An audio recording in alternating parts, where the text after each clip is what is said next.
EWS certificate कैसे बनाएं? तो EWS का तात्पर्य इकोनॉमिकल वीकर सेक्शन से है और यह सर्टिफिकेट केवल सामान्य वर्ग के लिए है। इसके आधार पर विभिन्न सरकारी नौकरियों एवं कॉलेज एडमिशन में सामान्य वर्ग आवेदकों को 10% आरक्षण देय है। इसके अंतर्गत अन्य पिछड़ा वर्ग, अनुसूचित जाति एवं जाति के वर्ग शामिल नहीं है। इन वर्गों का आरक्षण पूर्व के समान ही है।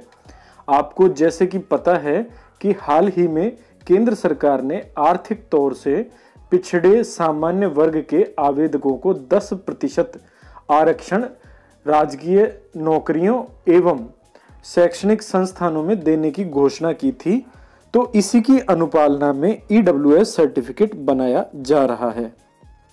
इस EWS सर्टिफिकेट के लिए क्या योग्यताएं हैं? तो इसकी योग्यताएं निम्न हैं कि सबसे पहली बात, आवेदक सामान्य वर्ग का होना चाहिए। दूसरी, आवेदक के परिवार की वार्षिक आय सभी आय स्रोतों से 8 लाख से अधिक नहीं होनी चाहिए। आवेदक के परिवार में 5 एकड़ या 5 एकड़ से अधिक भूमि नहीं होनी चाहिए। आवेदक के परिवार में 1000 वर्ग फीट एवं इससे अधिक की भूमि का मकान नहीं होना चाहिए। आवेदक के परिवार में अधिसूचित नगरपालिका में 100 यार्ड्स या इससे अधिक का निवासीय प्लॉट नहीं होना चाहिए और आवेदक के परिवार में अधिसूचित नगरपालिका के बाहर 200 यार्ड्स एवं इससे अधिक की निवासीय प्लॉट नहीं होना चाहिए। तो EWS सर्टिफिकेट के लिए जो मापदंड है, गाइडलाइन है, वो ये है। इनका ध्यान रखना जरूरी है। EWS सर्टिफिकेट में परिवार से क्या आशय है? तो EWS सर्टिफिकेट में परिवार से आशय है कि किन सदस्यों को जोड़ा जाएगा।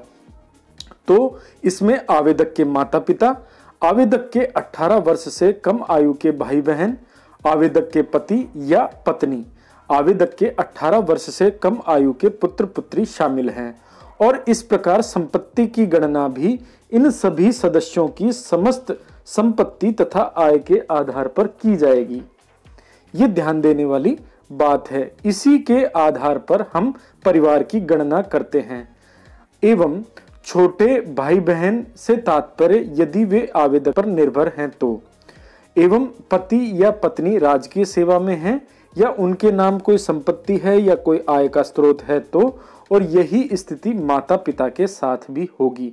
यदि सभी आवेदक कर ऊपर आश्रित हैं तो EWS सर्टिफिकेट के लिए आवेदन आपको कैसे करना होगा? राजस्थान में EWS सर्टिफिकेट के लिए आवेदन आप अपने नजदीकी ई-मित्र केंद्र पर जाकर कर सकते हैं। इसके लिए निम्न दस्तावेज और आवेदन फॉर्म लेकर ई-मित्र केंद्र पर जाना है। सबसे पहले कोई भी एक आवास तथा स्थायी पते के प्रमाण पत्र के रूप में दस्तावेज आवश्यक है, जैसे आधार कार्ड, बिजली का बिल, मतदान पहचान पत्र, राशन कार्ड या किरायानामा। दूसरा, वार्षिक आय का प्रमाण पत्र, जैसे आय प्रमाण पत्र या पे स्लिप या आयकर रिटर्न की कॉपी या फॉर्म नंबर 16 और आवेदन फॉर्म भरा हुआ आपके पास होना चाहिए। इसके अलावा भामाशाह कार्ड और आधार कार्ड भी होना चाहिए। साथ ही पैन कार्ड एवं अन्य भूमि संबंधी दस्तावेज भी आपके पास होने चाहिए। इसके बाद आवेदन की प्रक्रिया के बाद का क्या होगा कि ई-मित्र केंद्र पर जब आपने ऑनलाइन आवेदन कर दिया, उसके पश्चात आवेदन फॉर्म संबंधित तहसील कार्यालय में ऑनलाइन फॉरवर्ड कर दिया जाता है। इसके पश्चात दस्तावेज की जांच होती है और भौतिक सत्यापन जांच अधिकारी द्वारा किया जाता है। सभी पूर्तियां सही पाए जाने पर आपका EWS सर्टिफिकेट सक्षम अधिकारी द्वारा अप्रूव कर दिया जाएगा, जिसका मैसेज आपके रजिस्टर्ड मोबाइल नंबर पर प्राप्त हो जाएगा कि आपका EWS सर्टिफिकेट जनरेट हो चुका है। इसके बाद आपको पुनः ई-मित्र केंद्र पर जाना है और EWS सर्टिफिकेट डाउनलोड कर लेना है। जैसा कि हम जाति प्रमाण पत्र, मूल निवास प्रमाण पत्र ऑनलाइन बनाते हैं, उसी तरीके से आपको अपना EWS सर्टिफिकेट भी ऑनलाइन डाउनलोड कर लेना है। ये तरीका आपका आवेदन के बाद का होगा। अब EWS सर्टिफिकेट के लिए आवेदन फॉर्म को भरने का तरीका, तो ये जानकारी रही। आगे। नमस्कार साथियों, तो बात करते हैं EWS सर्टिफिकेट बनाने के लिए जो आवेदन फॉर्म हमको भरना है उसको भरने के तरीके के बारे में। तो ये देखिए, ये है एनेक्सर 3 यानी EWS सर्टिफिकेट का जो आवेदन फॉर्म आपको भरना है वो यहाँ पर है। इसको हम देख लेते हैं। इसको डाउनलोड करने का लिंक मैं डिस्क्रिप्शन में दे दूंगा। तो ये देखिए, आवेदक की फोटो में जिसके नाम से EWS सर्टिफिकेट बनाना है उसकी फोटो यहाँ लगनी है। उसके बाद सेवा में और यहाँ पर खाली स्थान, तो आप अपने सक्षम अधिकारी को संबोधित करते हुए यहाँ लिखेंगे। इसके बाद ये देखिए, आवेदक का आधार कार्ड नंबर। सबसे पहले अपन को यहाँ पर आधार कार्ड नंबर लिखना है। उसके बाद आवेदक का पूरा नाम हिंदी में, फिर आवेदक का पूरा नाम अंग्रेजी में, फिर आवेदक की जन्म तिथि, जन्म स्थान और उम्र।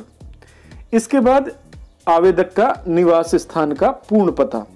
तो सबसे पहले हम आवेदक का वर्तमान पता लिखेंगे और इसके बाद उसका स्थायी पता लिखेंगे। इसके बाद फोन नंबर है और मोबाइल नंबर है। मोबाइल नंबर ध्यान रखिएगा साथियों, हमारे रजिस्टर्ड मोबाइल नंबर का ही उपयोग करना है जो कि हमारे आधार कार्ड और हमारे भामाशाह कार्ड में रजिस्टर्ड हो। इसके बाद आवेदक का धर्म, जाति, उपजाति यहाँ आ जाएगी। फिर ये देखिए, क्या आवेदक की जाति भारत सरकार, राज्य सरकार द्वारा अधिसूचित अनुसूचित जाति, जनजाति, पिछड़ी जाति में से किसी भी जाति में सम्मिलित है या नहीं। तो आपको यहाँ पर नहीं लिखना है क्योंकि सवर्ण वर्ग के अंदर जितनी भी जातियां आती है वो SC, ST, OBC तीनों में से किसी भी वर्ग में नहीं सम्मिलित है। इसके आगे आप लिंग में अपना पुरुष अथवा महिला, वैवाहिक स्थिति, फिर यहां देखिए आपको पिता का नाम लिखना है हिंदी में, फिर पिता का नाम अंग्रेजी में। अंग्रेजी में आप जब भी नाम लिखेंगे तो कैपिटल लेटर्स में लिखेंगे, ये ध्यान रखें। इसके बाद माता का नाम आ जाएगा। इसके बाद पति का नाम यहां हिंदी में, फिर आगे अंग्रेजी में। विवाहित महिलाओं के लिए ये है। अच्छा, जो ऑप्शन आपके काम का नहीं है वहां आप लागू नहीं लिख दें। तो जैसे पुरुष अभ्यर्थियों के लिए, पुरुष आवेदकों के लिए ये पॉइंट नंबर 9 काम का नहीं है, अतः यहां पर क्रॉस लगा दें या लागू नहीं लिख दें। इसके बाद पत्नी का नाम हिंदी में, अंग्रेजी में। इसके बाद आप देखिए, यहां पर आपको पिता, माता और पति की प्रास्थिति यानी पोजीशन लिखनी है। तो यदि वो किसी सेवा में कार्यरत है तो संवैधानिक पद है तो आप उसका यहां पर वर्णन लिखेंगे, ठीक है। इसके बाद उनके पद का नाम, ठीक है, किस पोस्ट पर वो कार्यरत हैं, माता, पिता, पति या पत्नी, इनमें से किसी का भी, ठीक है। इसके बाद आगे बढ़ें, सरकारी सेवाएं। अब यदि आप या आपकी पत्नी या आपकी माता या पिता ऐसी स्थिति में हैं तो आप यहां पर उनका विवरण लिखेंगे। सरकारी सेवाएं, अब यदि केंद्रीय सेवा में हैं या राज्य सेवा में हैं तो आप यहां पर लिखेंगे पद का नाम, उनके विभाग का नाम, वेतनमान और प्रथम नियुक्ति की तारीख यहां लिख देंगे। यदि उक्त दोनों बिंदु आपके काम के नहीं हैं, जैसे न तो केंद्रीय सेवा में है न राज्य सेवा में है, तो यहां सीधा लाइन खींचकर आप लागू नहीं लिख दें। इसके बाद द्वितीय बिंदु देखिए, अंतर्राष्ट्रीय संगठन जैसे संयुक्त राष्ट्र, यूनिसेफ, विश्व स्वास्थ्य संगठन, इनमें से किसी संगठन में यदि कार्यरत हैं तो आप उनका विवरण यहां लिखें अथवा लागू नहीं। पब्लिक सेक्टर या किसी उपक्रम में यदि कार्यरत हैं तो उसका विवरण अथवा नहीं। पैरामिलिट्री फोर्स में यदि शामिल हैं, यदि उसमें आप कार्यरत हैं तो आप विवरण यहां लिखें। इसके बाद ये देखिए व्यवसाय वर्ग, यदि आप निजी व्यवसायी हैं या कारोबारी हैं या आपका कोई व्यापार है तो आप यहां लिखेंगे। इसके बाद संपत्ति का स्वामित्व, आपके नाम जो भूमि है उसका विवरण आपको यहां देना है। यदि कृषि भूमि नाम है तो कितनी भूमि है वो आपको यहां लिखनी है। आवासीय फ्लैट है तो यहां लिखना है। म्युनिसिपल क्षेत्र यानी नगरपालिका क्षेत्र में आवासीय प्लॉट है तो यहां लिखना है। और म्युनिसिपल क्षेत्र के बाहर यानी नगरपालिका क्षेत्र के बाहर यदि कहीं आवासीय प्लॉट है तो आपको यहां लिखना है। अब ये देखिए, समस्त स्रोतों से कुटुंब की वार्षिक आय यानी आपके परिवार की सकल इनकम यहां आपको लिख देनी है। फिर कृषि, व्यवसाय या अन्य स्रोतों से प्राप्त है कोई आय, उसका विवरण तो यहां आ जाएगा। और नौकरी से जो आय होती है वो यहां आ जाएगा। और दोनों का सकल आय आपको यहां लिख देना है। ठीक है। इसके बाद ये प्रमाणीकरण है कि मैं प्रमाणित करता हूं अथवा करती हूं कि उपरोक्त विशिष्टियों मेरे सर्वोत्तम ज्ञान और विश्वास के अनुसार सत्य हैं, कि मैं आर्थिक कमजोर वर्ग के निर्धारित सभी मापदंड को पूरा करता हूं तथा आरक्षित पदों के लिए विचार किए जाने का पात्र हूं। चयन के पूर्व या पश्चात किसी भी सूचना के मिथ्या या गलत पाए जाने की दशा में या अपात्रता का पता चलने पर मैं समझता हूं कि अभ्युक्ति की नियुक्ति एवं प्रवेश रद्दीकरण होगी। मैं ऐसी कार्रवाई के लिए भी उत्तरदायी होऊंगा जो विधि या नियमों के उपाबंधित किया जाए। और यहां पर आपको आपके हस्ताक्षर कर देने हैं, यहां स्थान और दिनांक लिख देना है। तो साथियों, ये तो रहा आपका आवेदन पत्र। इसके बाद आवेदन पत्र के साथ जो सर्टिफिकेट आपके यहाँ जो कागजात दस्तावेज यहाँ लगने हैं वो देखिए। सबसे पहले आपको आवेदन पत्र में डिजिटल फोटो चिपकानी है, यानी ऐसी पासपोर्ट साइज फोटो जिसको स्कैन किया जा सके। ठीक है। और उसे उत्तरदायी व्यक्ति से सत्यापित करवाएं, यानी गजेटेड ऑफिसर से उसको सिग्नेचर करवाएं। इसके बाद पते की पहचान हेतु या तो आपका आधार कार्ड नंबर या राशन कार्ड नंबर या मतदाता पहचान पत्र का नंबर या किरायानामा या गैस कनेक्शन या बिजली पानी के बिल का नंबर अंकित करें। ध्यान रहे, इनमें से वही दस्तावेज आपको प्रस्तुत करना है जो आपके नाम का हो और आपके पते की पहचान कराता हो। इसके बाद स्वयं या पिता की जाति की साक्ष्य हेतु प्रमाण पत्र, जैसे भूमि की जमाबंदी, मूल निवास प्रमाण पत्र, जन्म प्रमाण पत्र या जेडीए, नगरपालिका, नगर विकास न्यास या ग्राम पंचायत द्वारा जारी भूखंड का पट्टा जिसमें जाति अंकित हो। तो कोई भी दो आपको प्रमाण पत्र यहाँ साथ में संलग्न करने हैं। इसके बाद राज्य सेवा के कर्मचारियों को अपना वेतन से संबंधित फार्म नंबर 16 की प्रति यहाँ लगानी है। इसके बाद प्राइवेट सेक्टर में कार्यरत कार्मिकों को अपना वार्षिक वेतन विवरण या फॉर्म नंबर 16 की प्रति यहाँ संलग्न करनी है। इसके बाद ये हल्का पटवारी जांच रिपोर्ट है जो कि आपके पटवारी महोदय के द्वारा सत्यापित की जानी है। इसमें जब आपका भौतिक सत्यापन किया जाएगा तो इसमें इसकी एंट्री पूरी करते हुए आपके पटवारी महोदय हस्ताक्षर करेंगे, अपना हल्का नंबर लिखेंगे, स्थान लिखेंगे और दिनांक लिखेंगे।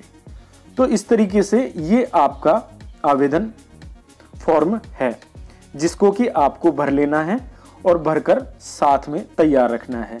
और जितने भी दस्तावेज इस सूची में आपको बताए गए हैं ये सभी दस्तावेज की स्पष्ट छाया प्रति इसके साथ संलग्न करनी है। साथियों, ईडब्ल्यूएस सर्टिफिकेट के साथ में आपको ये एनेक्सर 1 और एनेक्सर 2 भी भरकर संलग्न करना है। तो ये देखिए, ये प्रारूप है जो आपका सर्टिफिकेट जारी होगा उसका ये खाली प्रोफार्मा है। ये भी मैं आपको हल्का सा भरकर बता रहा हूं कि सबसे ऊपर तो यहाँ सर्टिफिकेट नंबर और डेट है जो कि आपके सक्षम कार्यालय से जारी होंगे तब यहाँ पर ये नंबर और दिनांक अंकित हो जाएगी। इसके बाद वैलिड फॉर द ईयर, किस वर्ष के लिए यह मान्य है तो ये भी वहीं कार्यालय में लिख दिया जाएगा। इसके बाद सबसे पहले आवेदक का नाम यहाँ आ जाएगा और पिता, पत्नी या पुत्री जो भी है पुत्र पुत्री या पत्नी जो भी है वो यहाँ पर आ जाएगी। फिर जैसे आवेदक का नाम, आवेदक के पिता का नाम, ठीक है। फिर परमानेंट एड्रेस, इसके बाद यहाँ आपके गांव का नाम आ गया, यहाँ पोस्ट ऑफिस, डिस्ट्रिक्ट और राज्य का नाम आप लिख लेंगे, ठीक है। इसके बाद पिन कोड आ जाएगा। पिन कोड के बाद कहा जा रहा है whose photograph is attested belong to economically weaker sections since the gross annual income of his her family is below ₹8 lakh for the financial year। वित्तीय वर्ष यहाँ दर्ज हो जाएगा और ये यहाँ सत्यापन किया जा रहा है कि इस आवेदक की वार्षिक आय 8 लाख रुपए से कम है। इसका हिंदी अनुवाद ये है, ठीक है। फिर his her family does not own or possess any of the following asset. और जो ये सकल आय है, ये सकल आय के बाद जो संपत्ति है उसका विवरण इससे ज़्यादा नहीं है। 5 एकड़ of agriculture land and above, जो कृषि भूमि है वो 5 एकड़ या इससे ज़्यादा नहीं है। दूसरा, आवासीय फ्लैट 1000 स्क्वायर फीट से ज़्यादा का नहीं है। आवासीय प्लॉट म्युनिसिपल एरिया में यानी नगरपालिका क्षेत्र में 100 स्क्वायर यार्ड का आवासीय प्लॉट नहीं है। ध्यान से समझिएगा, नगरपालिका क्षेत्र में 100 यार्ड या 100 यार्ड से अधिक का आवासीय प्लॉट नहीं है। इसके अलावा म्युनिसिपल क्षेत्र के बाहर 200 यार्ड या इससे अधिक का आवासीय प्लॉट नहीं है। ये बिंदु हैं 4। इसके बाद ये देखिए, यहाँ वही आवेदक का नाम आ जाएगा, बिलोंग्स टू द, यहाँ आपकी जाति का नाम आएगा कि जाति caste which is not recognised as a scheduled caste, scheduled tribe and other backward caste. यानी ये जो आवेदक हैं इनकी ये जो जाति है वो SC, ST और OBC की जो राज्य अथवा केंद्र की जो सूची है उसमें इसे पहचान नहीं है या इन तीनों वर्ग में सम्मिलित नहीं है। यहाँ आपकी पासपोर्ट साइज फोटो आ जाएगी। यहाँ आपके जो प्रमाण पत्र जारी करता अधिकारी हैं उनके सिग्नेचर होंगे, सील होगी और उनका विवरण यहाँ आ जाएगा। तो ये है आपका एनेक्सर फर्स्ट। और इसी तरीके से आपका ये देखिए एनेक्सर 2 भी है।